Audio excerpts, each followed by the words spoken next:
মাত্র 15 বছরের এক ছেলের ব্যাটে কাঁপলো আইপিএল এর নকআউট মঞ্চ। সানরাইজার্স হায়দ্রাবাদের বোলারদের তুলোধনা করে ছাতু বানিয়ে দিল রাজস্থান রয়্যালসের বৈভব সূর্যবংশী।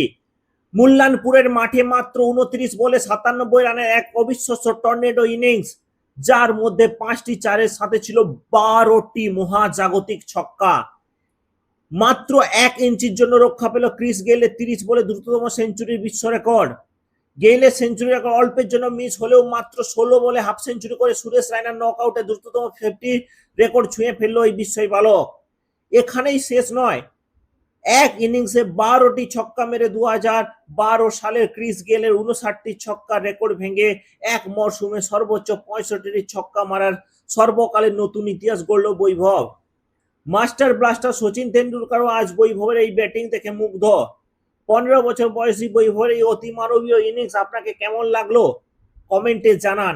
আর আইপিএল এর সব ব্রেকিং আপডেট পেতে ফলো করুন ডিজি স্পোর্টস বাংলা।